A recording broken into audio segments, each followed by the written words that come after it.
Listen. All those manifestation videos you're watching, they're not gonna help. All those methods you're trying, they're not gonna work. The new habits, the visualizations, the affirmations, the new routine, none of it will stick if you don't do this one thing, and that is heal your nervous system. Chances are your nervous system is dysregulated if you start and stop healthy habits, relapse into negative thinking no matter how hard you try to stop, and you just can't seem to get ahead even though you're doing all of the right things. A neglected nervous system will always bring you back to what's familiar, even if what is familiar is painful. Being broke, being ugly, being depressed, being alone, being toxic. Your nervous system has the final say, and right now it's saying no. But don't worry, this video is going to turn that no into a yes. I'm going to give you the step-by-step blueprint to healing your nervous system. Step number 1 is always understanding. Your nervous system is how you feel. It's not logical, it's not rational, it is based off of feeling. That is why you can be in a situation where you think you are calm, but you still manage to get anxiety somehow, and you just don't understand why. You can think you are safe, but you can still feel triggered. Your mind has said yes, but your body has said no, and your body, aka your nervous system, always has the final say. So your mind is now living in this beautiful paradise of better thoughts and better beliefs, but your body doesn't actually feel safe in that paradise. So it's always gonna bring you back to what you don't want, but what is familiar. The key lies in going from a reaction state to a receiving state. Right now, your nervous system is probably in a state of reaction. You are reacting to your manifestation rather than just receiving it and allowing it in. You want more money? You react to the manifestation of getting more money, getting the promotion by blowing the money. The nervous system literally controls every single thing in our life, and it plays a crucial role in changing our life. If you want your life to change, you have to change your nervous system and bring it into a state that is aligned with what you want, rather than in a state of fear of what you actually want. Basically, all you need to do is create an environment in your body that makes your nervous system feel safe when you do the thinking about what you want, when you're visualizing the things that you want. Only then will your nervous system start to support you and bring these things into your life rapidly. What has personally worked for my life is switching from my masculine energy into my feminine energy predominantly. So my method and what I like to teach my students is strategy is 20% and energetics is 80%. So 80% is going to be your feminine energy and 20% is going to be your masculine energy. These are the new habits, these are the new routines, all of the things that are the doing portion of changing your life, which is very, very key and very crucial, and we need that to change. But if we don't have the 80%, which is all we're talking about right now, the energetics part, you can run yourself into the ground, building new habits, trying to exercise, trying to eat healthy, trying to build new routines, and you just won't get anywhere because you don't have the energetics down. Meaning your nervous system doesn't care that you want to eat healthy. It doesn't care you want to work out and get in shape. It doesn't care about any of the healthy things you want to start because it doesn't feel safe doing those things. So that is why you're going to start and stop healthy habits. That's why you're going to self-sabotage by skipping the gym, all of those things that we all have experienced before. When our nervous system is stressed, feeling scared, feeling anxious, aka those are the emotions we are feeling, we are not in a state of creation, we are in a state of survival. The nervous system is just doing all of the things it needs to do in order to keep you safe. The main principles of feminine energy are softness, slowness, and just receiving. And those are the things that are going to help regulate our nervous system. Those are the things that our nervous system needs. So when you're focused on your masculine energy and you're in this hyper hustle, constant achieving and getting your goals and just running yourself into the ground,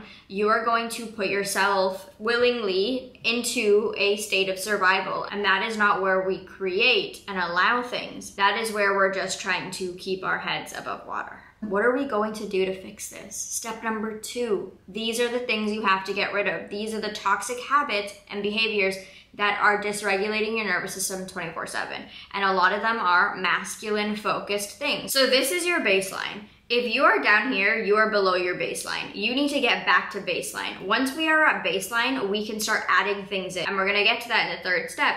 But our main job right now in step number 2 is getting rid of all of the things keeping us away from baseline. The first one is hyper hustling, which every single woman, I don't know why, how, but we're all taught to hyper hustle, multitask. We can do more in less time, so why not? Habit stacking, all of that can be great to add into your life to level up. If you're on baseline already or you're above baseline, this is when you're already in a regulated state. You're in a flow state in your life already. You've got rhythm, you know what you're doing, everything feels good. Your feeling state is top tier. Okay, we're in the expensive energy states. But if you're right now in survival, you're below baseline or you're not even at baseline, you need to get to baseline. You need to first have that deep breath moment. And we can't have that deep breath moment if we're adding more things into our life, if we're adding more onto our plate. I've almost reverse engineered habit stacking to make me feel more regulated. So what I mean by this is instead of me just laying on the couch and watching TV and feeling lazy and not doing anything, I will swivel my TV into the kitchen. So while I'm cooking, while I'm cleaning, while I'm meal prepping, while I'm doing all of my healthy habits, I'm still adding in that little bit of pleasure. I'm still getting those moments of joy because I'm watching TV. I love watching TV. That is still tapping into that softness and that feminine energy because I'm doing things that I love while also doing things that are really good for me. The second thing you need to get rid of is helpful stress. This goes back to the baseline thing I was just talking about. If you're below baseline and you haven't even built a solid foundation, you're dysregulated. You're in a state of survival. Adding helpful stress to that is going to dysregulate you even more. So what do I mean by helpful stress? Helpful stress is the Wim Hof breathing method, cold plunges, ice baths. All of those things are helpful stress, but if you're already in a dysregulated state and you're in a state of survival, adding on helpful stress is going to dysregulate you even more. So you do not want to do any of this. Leave those things until you have built a solid foundation where now you can start adding in your systems and your routines, and your systems and routines might include the Wim Hof breathing method. I have tried that for myself. It works great. And the third thing you need to remove from your life is sacrifice. So let me explain, because sacrifice is a very crucial part of leveling up, right? You have to sacrifice your old self in order to be your new self. But the baseline thing still applies here. You are trying to get yourself out of the pit. Taking away the things that make you happy is going to make your life miserable. You are not going to want to go do the good habits or feel good about being consistent if you don't have an ounce of joy or pleasure. So sacrificing the things that make you happy is not going to help you at this point in the game, okay? You have to keep the things that make you happy. And what I mean by this is the good things that make you happy, not the bad habits, right? Like not the doom scrolling, because it doesn't actually make you feel happy. I have a video on adding energizers into your routine and drainers out of your routine. This is similar to that. Keeping your good pleasure things like having a warm cup of tea and reading a book, right? That sounds so wholesome. That's good stuff for you. But sitting there doom scrolling, eating a bag of chips until there's nothing left, until you feel sick, is not a good thing. Like you sacrifice that. It needs to go. I love on the weekends, like on my Friday night or my Saturday, either or. I usually do this on a Friday night. I love to cook myself a really good hearty meal. I'm having a glass of wine. I'm watching my reality TV shows. Like that to me is really, really pleasuring. Like I feel so good. That's my happy time. That's my happy zone. So if I took that away from my life, I would not feel as excited for Friday to come, and I would not be in a state of gratitude. I wouldn't be excited. I wouldn't have that playful, childlike energy about me, knowing that, oh my God, I get to cook my favorite meal today. I get to go grocery shopping for it. I get to have my glass of wine while I'm cooking. Like those are all things that keep me in that great state, in that feeling state of that we need to be in order to level up our life. So don't take away the things that make you happy. It's this conditioning of like masculine self-help advice. If you're listening to male advice saying go ghost for 6 months and you need to get rid of all these things and go monk mode, okay, that's great, but we need to feminize that approach because it is not going to work for a female body. Add in your menstrual cycle, add in all of your hormones. You can't just be giving up everything you love in order to become a new person. You have to mix them and add them all in together so that you feel really good because you're still doing the things that you love, but you're also building this new strategy and system and routine for your life to get to the person you want to be. Does that make sense? Step number 3 is what you are going to add in. The first thing you're going to add in is reading versus doom scrolling. The reason why this is so specific, by the way, the doom scrolling and consuming huge amounts of social media every single day is giving you an information overload, which is causing you to get into the freeze mode where your nervous system is dysregulated. You have all this information, you know what you need to do, you've got all the tools, and you just can't get going. And when you get into this cycle of seeing all the things that need to be done, having all the information, but feeling like you're frozen in time and you cannot move or take action, that is going to cause you to feel so bad about yourself, which is causing you to get into a spiral and get into a rut and get right back to where you were. Reading is so much better to replace your scrolling with, so that you're getting concise information. It's information in one form. It's just in a book. You're getting better communication skills as you read, and you're also getting better verbal skills, okay? Besides the point, those are all level up skills, but the reason why reading is so much better is because you've got one source of information and you can take your time to process the information. And it's not some big buff dude screaming in your face telling you need to be up at 3 a.m. We don't want that. Females, we don't need that. We need soft approaches. And that takes me to the sponsor of today's video, Shortform. Shortform makes the world's best nonfiction book guides. They're basically like book summaries on steroids. I personally use Shortform as part of my regulation routine. It makes me feel like I'm still doing a really good habit, but it's not stressing me out. I'm always getting asked on my YouTube videos in the comments, where did I learn so much? And my answer is always reading. And with Shortform, there is no cap to how much you can learn, which is why I love it so much. Shortform is where I listened to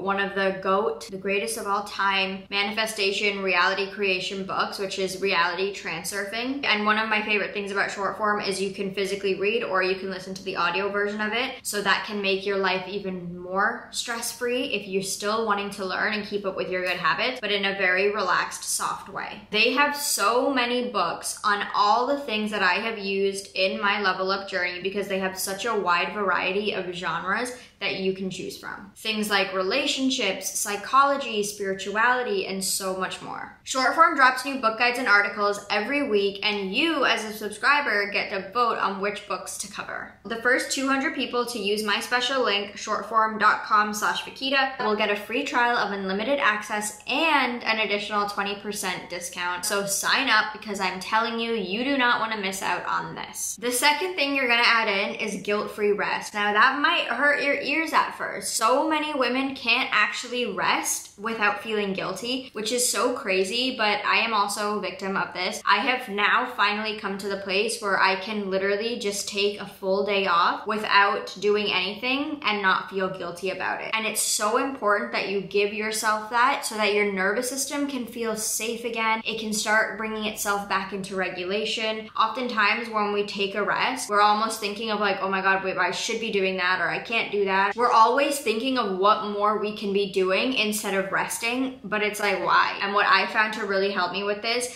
is making sure that I get all the things I need to get done before I take my guilt-free rest day, so that I'm not thinking that, oh God, I should be actually doing the things that I should have said that I would have done, but I'm not, I'm resting. And that's when you start to feel guilty. Instead of training yourself to think of the things you could be doing in replacement of resting, train yourself out of the mindset of, when I have time to rest, I should be doing more things. Maybe the laundry cupboard needs to be cleaned out. Maybe the junk drawers need to be cleaned out. So many women just add unnecessary tasks to their plate instead of just actually taking that time to rest. They fill up empty space with more tasks. Just get the things that need to actually be done, and then take time to rest, and don't feel guilty about it. Lay on the couch, starfish, and eat your favorite food. And the third thing you need to add in is self-compassion. And you're probably thinking, Vakita, duh, I already do that. But do you do that? Let's say you try to do the guilt-free rest thing, and you're sitting there and you're like thinking of all the things that you need to be doing. Instead of condemning yourself and being like, oh, you're so stupid, why are you thinking about the things that you need to do? Just sit here and rest. That is not being very nice to yourself. That is not very self-compassionate, is it? Instead of that, you're like, okay, well, we're trying. We've never done this before. This is very new territory. Let's just give this a try. try. Maybe our mind will wander to what more we could be doing, but I'm just gonna try for today. And then you try again the next time, then the next time. And you just have to be nice to yourself. Don't be mean, don't be a rude friend. This is such a good one for just tapping into your feminine energy as well. Being softer to yourself, being kinder to yourself, and just really talking yourself through what you're feeling, and just really allowing yourself to be, not striving for more, not trying to figure out what to do next, just being. And step number 4 is noticing your pattern. So everyone is gonna have their own different pattern of how they start to dysregulate and the common signs that will come for dysregulation. For me personally, I know I'm starting to be dysregulated, or I'm already in the dysregulation phase, when I just freeze, when all I wanna do is lay on the couch, when I have no feelings to get up or do anything. I'm almost thinking, why am I doing this? What's the point? That is me in freeze mode, and that comes usually after big changes coming in my life, or it's already happened in my life. When I moved from Canada to England just in December, I had the whole month of January on the couch. Like, I was so depressed and down. I was in freeze mode, even though this amazing great thing has just happened to me that I've been working towards and manifesting for so long. But now I'm expanding my container. My body's not used to having this much, or being in her own apartment, or moving to a different country on her own, right? So my body's in this discomfort. It's in dysregulation mode. And so I froze. So noticing your pattern is gonna help you figure out what's triggered you, how you're gonna bring yourself back to baseline, how you're going to actually combat the dysregulation before it even happens. Try to combat and intercept the dysregulation by amping up my morning protocols and amping up my evening protocols, adding in more exercise, adding in more meditation, etc., etc. And again, don't think of it as your nervous system. Just remember, your nervous system is how you feel. So just monitoring how you feel on a day-to-day basis is gonna help so much with capturing your own specific pattern and then adding in your tools into your toolbox. Check out the Feminine Protocol membership in the description box. And if you wanna take your learning to the next level, watch this video next.